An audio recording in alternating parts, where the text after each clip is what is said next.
part of a new wave of rappers branded in the rage genre, I guess you could call it. They obviously are pulling from other genres such as trap. I think you could honestly say Yeat is simply trap as well, but there's a different feeling to the rage genre that seems to be really getting quite popular at the moment. I think it was probably popularized by Playboi Carti, although it was definitely a thing before him and has been a thing for some time. But I think with someone that has such a, I guess, huge fan base as Playboi Carti, it's easy to popularize things like that when you are already an artist with so many, you know, heads in turning in your direction. It's been a common thing in music where there's something already happening, a bigger artist does it, and everyone thinks that bigger artist created it. It's never really the case, and usually those bigger artists probably would say themselves that they pulled inspiration from X, Y, and Z.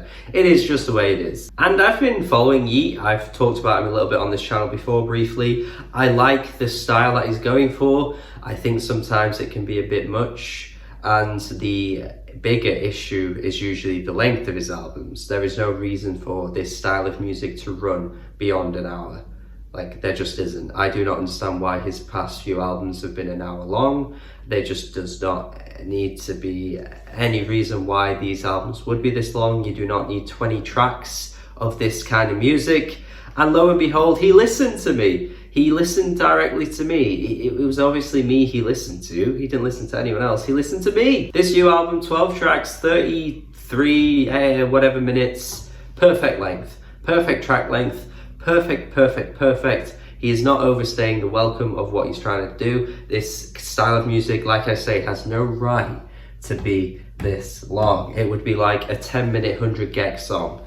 It just doesn't need to exist. It doesn't happen. It doesn't need to happen, and no one wants to do it. And I've got to hand it to Yeat. I think generally across the board, this album has improved in terms of the music as well. I think at times his voice just got a little bit irritating on previous stuff, and I think production-wise it could be a bit messy at times, but although we do stray into those areas in places on this album, I think actually some of his newer ideas feel quite fresh and feel like they suit him a little bit more. I think the opening track, Flawless, is just a straight up banger with lyyyyfë. The Flawless refrain is just so hyped and just bursts out of his vocals in such a way that creates such an extremeness to the track. I feel like ADHD is just jumping out at me with this chorus, honestly. It feels so jerky, it feels so flawed, actually, despite the fact that it is called Flawless.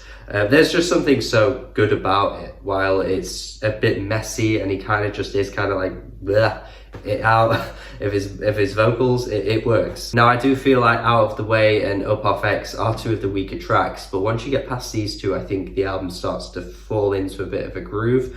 But yeah, I just feel like the mixing on these two particularly just feels a bit off. I mean, particularly Up Off X, where the track itself just feels like the instrumental is built around like a laptop kind of crashing. And you know how sometimes if you've got your volume quite loud and a laptop crashes and it kind of just goes I mean, my laptop's really shit, so maybe this might not be relatable to some people out there with good laptops, but let me tell you right now, if you remember any of the older laptops and they crash and they just kind of make this noise, it's disgusting. This beat sounds like that. But thankfully after that you get to What It Feel Like, which again has a bit of an overbearing mixing quality to it, where the bass is so overbearing and is blaring out loud.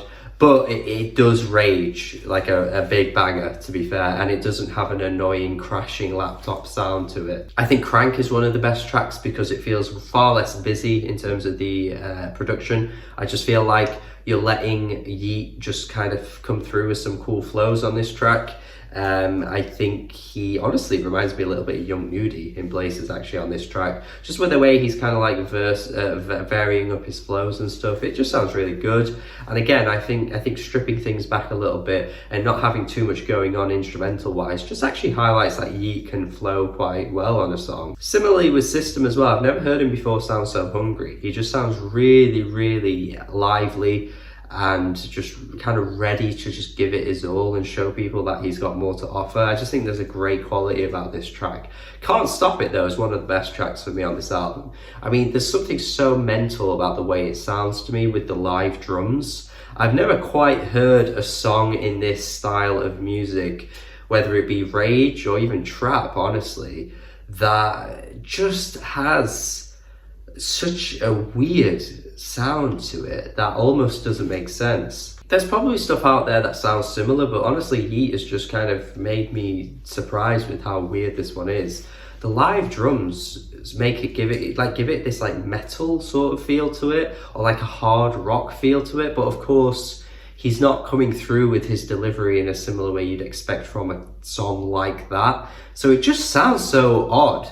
It creates such a menacing sound and vibe to it that it sounds like he's a supervillain, honestly. Such a really weird track, but I like it. I dig it. It is really unique sounding, and I've got to hand it to Yeat for doing this because it's cool. Come On is another good track as well. It's got a very Carti style beat to it. I know Carti's a really obvious reference point, but you know, I think there are similarities. Also at points as well, you've got to reference Destroy Lonely. I think that's an artist as well that's similarly pulling out beats that Yeat is kind of riding over at the minute as well. And yeah, overall this album is generally quite good. I mean, I still think there's a lot to improve in terms of like the mixing qualities and stuff.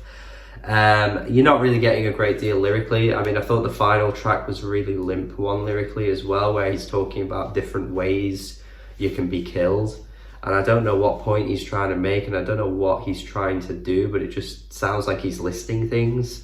I don't know what he's going for in this track at all, to be honest.